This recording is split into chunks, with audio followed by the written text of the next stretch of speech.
شاہدین والشاکرین والحمد للہ رب العالمین۔ جس کو درود شریف یاد ہے تیز آواز سے پڑھے۔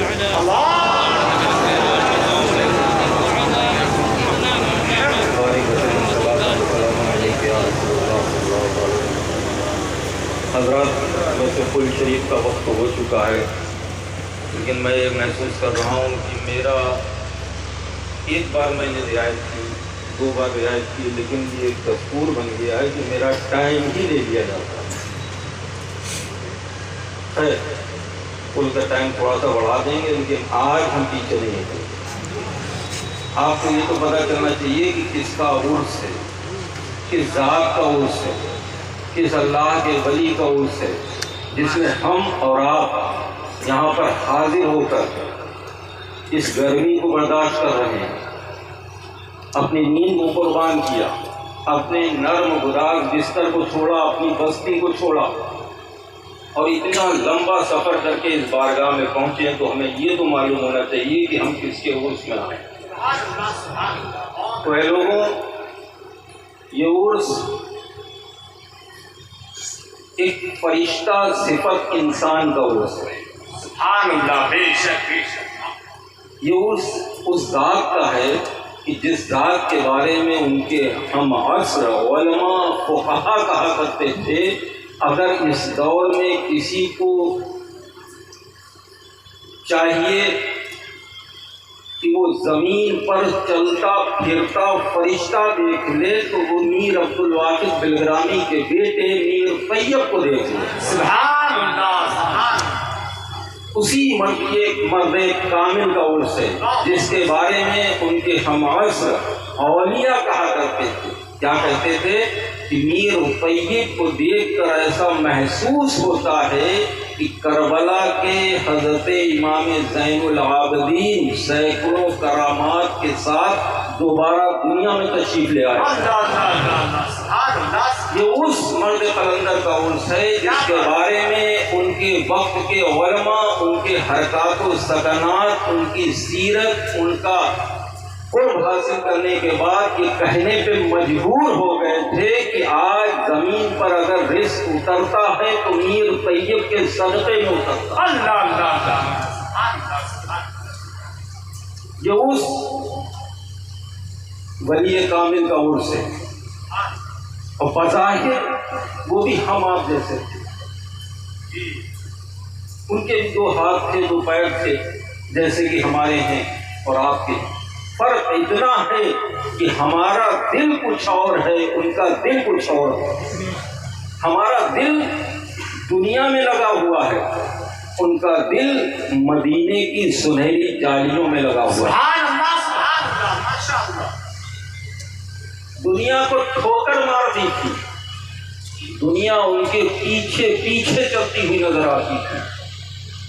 ایک مرتبہ آپ کا واقعہ ہے، ایک کرامت ہے، جسے حضرت علامہ غلام علی آزاد بلگرامی نے قلم بند کیا ہے معصور الکرام میں، کہ آپ کسی خانقاہ کے احاطے میں استنجا فرما رہے ہیں، استنجے کا ڈھیلا آپ کے ہاتھ میں ہے۔ ایک کیمیا گر آیا اور اس نے کہا، بابا میں کیمیا گر ہوں اور اپنے کیمیے سے سونا بنا دیتا ہوں۔ آپ چونکہ استنجا کر رہے تھے اس لیے آپ نے جواب دینا مناسب نہ کرتا۔ پھر اس نے کہا، حضور میں کیمیا گر ہوں، میں اپنے کیمیے سے سونا بنا لیتا ہوں۔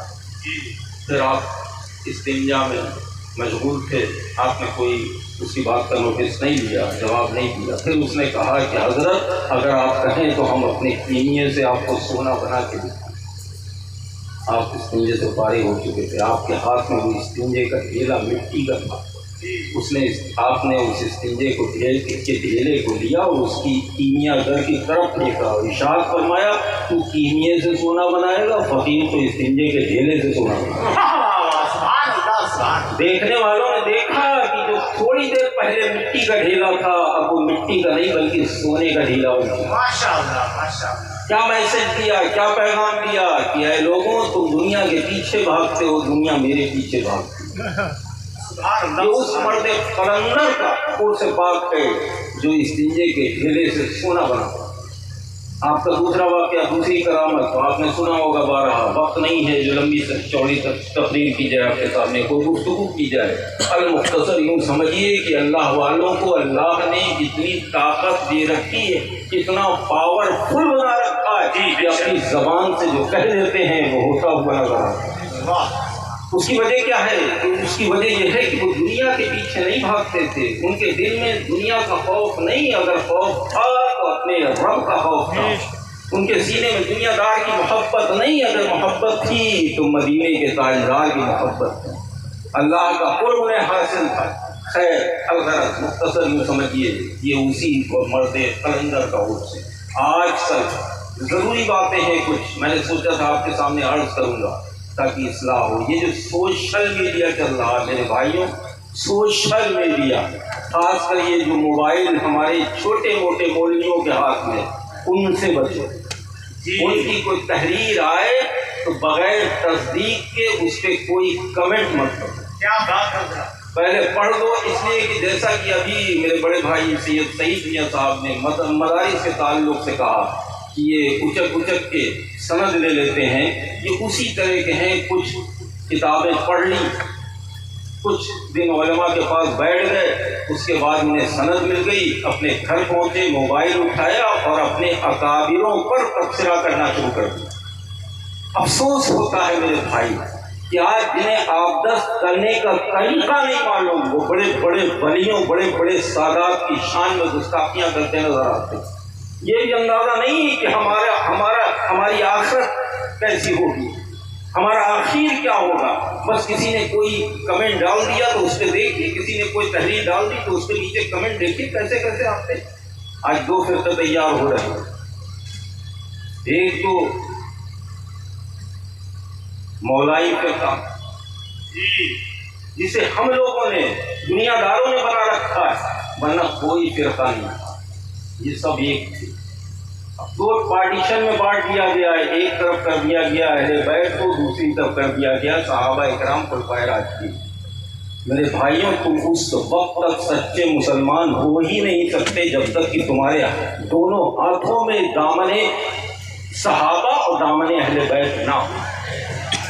سبحان اللہ، سبحان اللہ۔ اگر تم اپنے آپ کو مولائی کہتے ہو تو حضرت مولا علی کا کردار ہے۔ سبحان اللہ، سبحان اللہ۔ تم اس وقت تک علی سے محبت کے حقدار نہیں ہو سکتے ہو جب تک کہ تمہارے سینے میں ابو بکر، عمر و عثمان کی محبت نہ ہو، واہ، سبحان اللہ، بہت اچھا۔ اور حضرت امیر معاویہ کی محبت نہ ہو۔ واہ، سبحان اللہ۔ آج کیا حال بنا دیا، آج جنہیں آبدست کرنے کا طریقہ نہیں معلوم، وہ بڑے بڑے صحابہ کی شان میں قلم اٹھا کے نہ جانے کیا لکھتے تھے، مائک پہ آتے پتہ نہیں کیا بول دیتے۔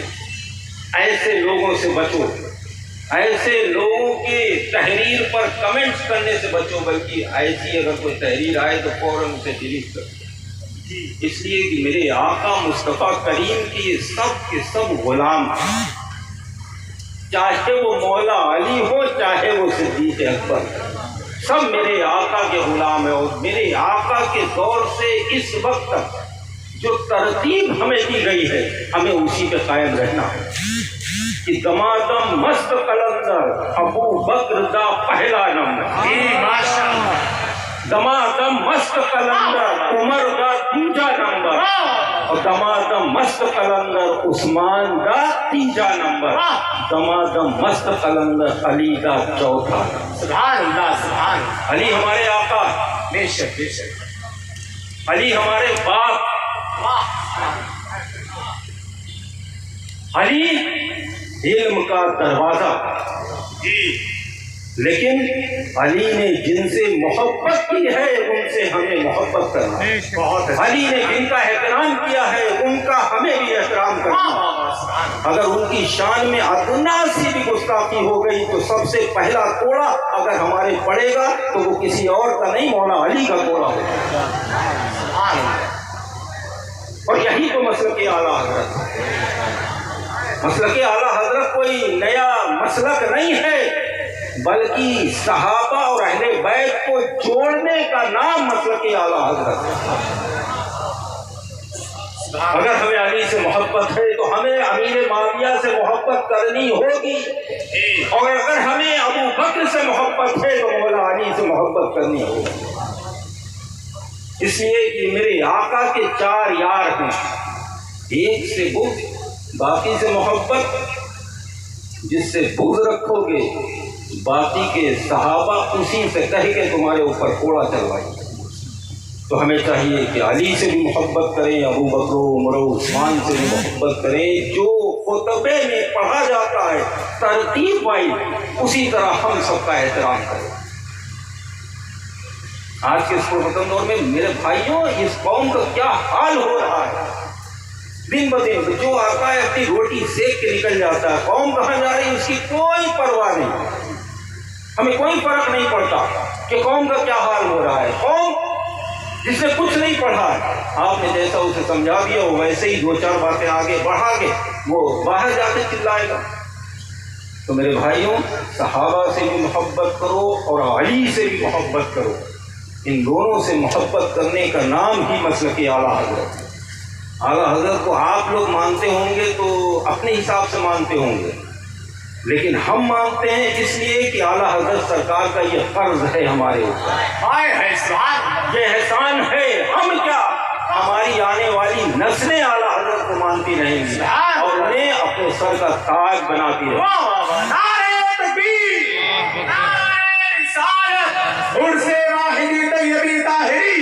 مسلک اعلیٰ حضرت حضور صاحب سجادہ۔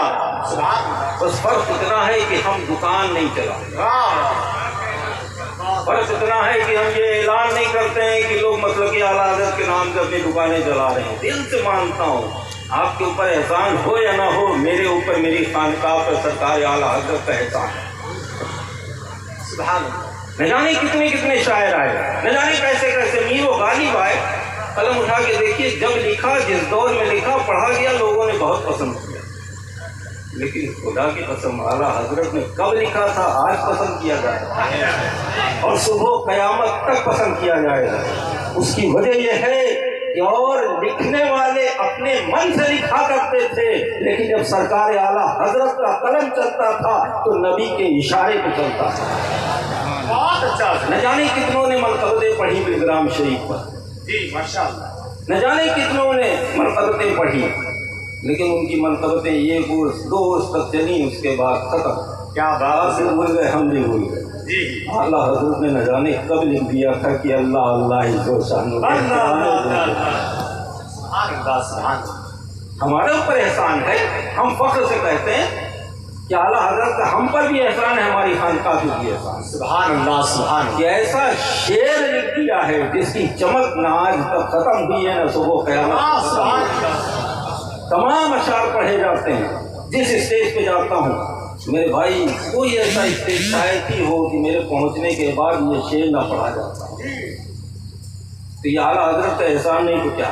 جی بے شک، احسان تو پوری قوم پہ پوری سنیت پہ ہے، لیکن افسوس یہ ہے کہ کچھ احسان فراموش ہوتے ہیں۔ کیا بات ہے، لیکن ہم باب العلم کی اولاد،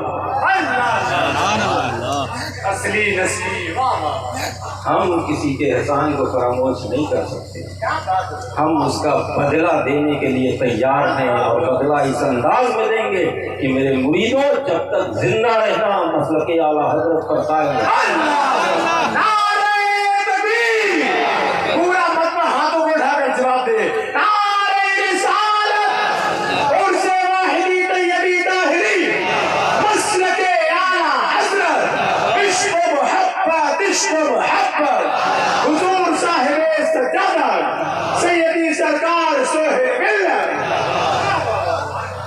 اور بھی بہتوں نے کلام لکھے ہیں، نہ جانے کتنے کلام پڑھے آپ نے، لیکن یہی خاص کلام، اس میں ایسی کیا خاصیت ہے، یہ جو کلام پڑھا جاتا ہے، یہ شعر پڑھا جاتا ہے تو لوگ اچھل پڑتے ہیں۔ جی بادشاہ، یہ روز عرس آوارگان دشت غربت کے لیے من و سلوہ ہے مگر خود جو ادامے مل گئے۔ اللہ اللہ، سبحان اللہ۔ اے لوگوں، جب تک زندہ رہنا اعلیٰ حضرت کی محبت کو اپنے دلوں میں بسائے رہنا، اور صرف اپنی دکانیں چلانے کے لیے نہیں بلکہ قوم کی خدمت کے لیے، قوم کی خدمت کے لیے، وہ لوگ کہتے ہیں اس بات کو کہ لوگ اپنی دکانیں چمکانے کے لیے مسلک اعلیٰ حضرت کو استعمال کرتے ہیں، بریلی شریف کے اسٹیج کو استعمال کرتے ہیں۔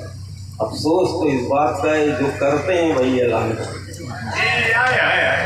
کیا بات! اگر اللہ نے تمہیں ماتھے کی نگاہ دی ہے تو آؤ دارالعلوم واحدیہ میں، آؤ خانقاہ واحدیہ کے صاحب سجادہ کی خانقاہ میں، دیکھو اعلیٰ حضرت کا گنبد بھی لگا ہے، اس پہ لکھا ہوا ہے کہ ڈال دی قلب عظمت مصطفیٰ سیدی اعلیٰ حضرت کے یہ ہے اعلیٰ حضرت کی محبت۔ صرف اسٹیج پہ آ کے چلا کے چلے گئے، اعلیٰ حضرت کے غلاموں میں اپنی جگہ بنا کے چلے گئے، اس سے کوئی فائدہ ہونے والا نہیں ہے۔ اگر اعلیٰ حضرت سے سچی محبت ہے تو اعلیٰ حضرت کے پیغام کو عام کرو، صرف نعرے کو عام نہ کرو بلکہ ان کے پیغام کو عام کرو۔ ان کا پیغام یہ ہے کہ بد مذہب، صلح کلی، رافضی، وہابی، دیانہ، ان سے بچو، اب خود بھی بچو، اپنے رشتہ داروں کو بچاؤ۔ یہ مسلک اعلیٰ حضرت، یہ پیغام ہے سرکار اعلیٰ حضرت کا۔ صرف اعلیٰ حضرت نے یہ نہیں کیا کہ جاؤ میرے نام کا نعرہ لگا، بلکہ اعلیٰ حضرت نے کہا کہ اے لوگوں اپنی مسجدوں کو آباد کرو، اپنے بزرگوں کا احترام کرو، ان کے آراز کی محفل میں جاؤ، اور جو تمہارے نبی کی شان میں گستاخیاں کر چکے ہیں، ان کے جو فالوور ہیں ان سے بچو۔ تو ہمیں اگر اعلیٰ حضرت سے سچی محبت کرنا ہے تو ہمیں صلح کلیت سے بچنا ہوگا۔ بہت اچھا لوگوں، بس اس عرس میں آنے کا مقصد یہی ہے کہ اہل بیت سے محبت کرو، صحابہ سے محبت، ماشاءاللہ، اس لیے کہ جنت میں وہی جائے گا جو علی سے محبت کرے۔ یہ میں نے ایک جملہ بول دیا تھا کہ نہ جانے کیا کیا کمنٹ ہے، ان کے دل میں بغض علی ہے، بغض اہل بیت ہے۔ اب وہ شاید تمام کتابیں پڑھی ہوں گی لیکن نبی کی یہ حدیث ان کی آنکھوں کے سامنے سے نہیں گزری ہوگی کہ من ماتا بغض علی آل محمد من ماتا کافر۔ میرے آقا خود ارشاد فرماتے ہیں، سنو کہ اے علی دو گروہ ہوں گے، ایک تم سے محبت کرے گا اس کے لیے جنت ہے، اور ایک تم سے بغض رکھے گا اس کے لیے جہنم۔ لیکن علی سے محبت کرو، ساتھ ہی ساتھ علی کے یاروں سے محبت کرو، ان سے محبت کرو جن سے علی نے محبت کی ہے۔ تم جنت کے حقدار ہو، تمہیں جنت میں جانے سے کوئی نہیں روک سکتا، اس لیے کہ جنت کے پہرے دار یہی ہوں گے، یہی چار یار ہوں گے جنہیں میرے آقا مصطفیٰ کریم اختیار دے چکے ہوں گے کہ اے میرے صحابہ، اب تم پر چھوڑ رہا ہوں، جو میرے امتی ہیں انہیں جسے چاہو جنت میں داخلہ دو، جسے چاہو جنت میں جانے سے روک دو۔ تو وہاں صرف مولا علی نہ ہوں گے، ابو بکر صدیق بھی ہوں گے، عمر فاروق بھی ہوں گے، عثمان غنی بھی ہوں گے، اور چاروں مل کر جس کی سفارش کر دیں گے، سبحان اللہ، وہ جنتی۔ تو اہل بیت سے محبت کرو، مولا علی سے محبت کرو، ابو بکر سے محبت کرو، عمر فاروق سے محبت کرو، عثمان غنی سے محبت کرو، اور صحابہ کی لسٹ میں حضرت امیر معاویہ سے محبت کرو۔ یہی اس خانقاہ کا پیغام ہے۔ دور دراز سے آئے ہوئے لوگوں سے میری یہ گزارش ہے، چاہے وہ میرے مرید ہوں، بڑے ادب کے مرید ہوں، کسی کے مرید ہیں تو سنی ہیں تو بزرگوں کے ماننے والے، اگر بزرگوں کے ماننے والے نہ ہوتے تو اس محفل میں کیوں آتے؟ تو بس اس بات کو اپنے دل میں بساؤ کہ اگر کوئی صحابہ کی شان میں گستاخی کر کے کہتا ہے کہ میں مولائی ہوں تو اسے نکار دینا، اور کوئی مولا علی کی محبت میں صحابہ کی گستاخی کرتا ہے تو اسے بھی ٹھوکر کے مار دینا، کہہ دینا ہم تو دونوں کے ماننے والے ہیں۔ علی سے محبت کرو، صحابہ سے محبت کرو، یہی اس مجھ سے واحدی طیبی طاہری کا پیغام ہے۔ اور اپنے گھروں کو جاؤ تو اپنے معاشرے میں سدھار پیدا کرو، تعلیم کے تعلق سے جیسا کہ سید میاں صاحب نے کہا، اپنے بچوں کو اس وقت ضرورت ہے، اس وقت پرفتن دور میں، حالانکہ ضرورت تو شروع سے نہیں۔ میرے آقا مصطفیٰ کریم نے دنیا میں بظاہر تشریف لانے کے بعد ارشاد فرمایا تھا، اپنی امت کو یہ پیغام دیا تھا کہ اے لوگوں، تمہارے لیے تمہاری ماں کی گود پہلا مدرسہ ہے، وہاں سے شروعات کر دو۔ جیسے ہی دنیا میں جنم لو، پڑھائی شروع کر دو، اپنی ماں کی گود سے پڑھتے رہو، قبر کی آغوش میں جانے تک پڑھتے رہو۔ لیکن اب اس وقت زیادہ ضرورت ہے، اپنے بچوں کو اچھی تعلیم دلاؤ، انہیں دینی تعلیم بھی دلاؤ تاکہ انہیں زندگی جینے کا سلیقہ مل جائے. دنیاوی تعلیم میں انہیں اچھے سے اچھی تعلیم دلاؤ. تھوڑا کھا لو، ایک وقت کھا لو. ہمارے شریف کا یہ پیغام دہرا لو کہ آدھی روٹی کھائیں گے، بچوں کو پڑھائیں گے. اپنے بچوں کو پڑھاؤ، اپنے گھر کی بیٹیوں کو سیدہ زینب کی کہانیاں سناؤ، خاتون جنت کی سیرت بتاؤ. انہیں مزارات پہ اور بازاروں میں بے پردہ جانے سے روکو، اس لیے کہ تمہاری زینت میں، تمہاری عزت میں ابھی تمہیں ہوش نہیں آتا. ابھی تو تم بڑے خوش ہو کہ میری بیٹی ماڈرن ہے، میری بیٹی پڑھی لکھی ہے، انگلش بول لیتی ہے. لیکن جب وہ قدم غلط اٹھا لیتی ہے تو تم روتے ہوئے نظر آتے ہو. تو وہ دن آنے سے پہلے سدھر جاؤ، اپنی بچیوں کو دینی تعلیم دلاؤ اور اس کے بعد دنیاوی تعلیم دلاؤ تاکہ اسے سیدہ زینب کی سیرت پتہ چل جائے کہ ہمیں زندگی کیسے گزارنی. اپنے بچوں کو اچھی تعلیم دلاؤ. شادی بیاہ میں جو فضول خرچی کرتے ہو اسے روکو. اس پیسے سے غریبوں کی مدد کرو، بیواؤں کی مدد کرو. تم آئے ہو اس دنیا میں کس مقصد کے لیے؟ صرف سیر و تفریح کے لیے نہیں آئے ہو، صرف دنیا کی لذت لوٹنے کے لیے نہیں آئے ہو، بلکہ دنیا تو تمہارے لیے ایک امتحان گاہ ہے. یہاں تمہیں امتحان دینا ہے. اصل آرام گاہ تمہاری قبر ہے، اس کے بعد میدان محشر، میدان جنت تمہارا اصل مقام ہے، وہاں تمہیں جانا ہے. تو اس کے لیے جنت کے لیے کچھ کر جاؤ. غریبوں کی مدد کرو تاکہ تمہاری بخشش کا ذریعہ بن جائے. بیواؤں کی مدد کرو، یتیموں کی مدد کرو. اگر تمہاری بستی میں کوئی ایسا ہے بچہ جس کے پاس اتنا اثاثہ نہیں کہ اچھی تعلیم دلا سکے، شوق ہے پڑھنے کا، تو میرے بھائیوں یہ 2-2 4-4 لاکھ روپے تو منٹوں میں جلسوں میں اڑا دیتے ہو. اس پیسے کو بچاؤ، اس بچے کی پڑھائی پہ لگا دو. اس بچے کے باپ بھی خوش ہو جائیں گے، بستی والے بھی خوش ہو جائیں گے، اور مدینے والے مصطفیٰ بھی خوش ہو جائیں گے. تو فضول خرچی سے بچو، اپنے پیسے کا صحیح استعمال کرو. مدارس پہ دھیان دو. یہ مدارس میں اپنے بچوں کو پڑھاؤ تو ساتھ ہی ساتھ دینی تعلیم کے ساتھ دنیاوی تعلیم بھی دلاؤ. ہمارے ائمہ مساجد کے بارے میں بہت اچھی باتیں سیدی صاحب نے کہی. اللہ تبارک و تعالیٰ اس قوم کو اپنے علماء، اپنے اماموں سے محبت کی توفیق عطا فرمائے. اللہ رب العزت کی بارگاہ میں عریضہ ہے کہ اللہ تبارک و تعالیٰ ہمیں اور آپ کو سیدنا امیر طیب کا سچا غلام بنائے. اعوذ باللہ من الشیطان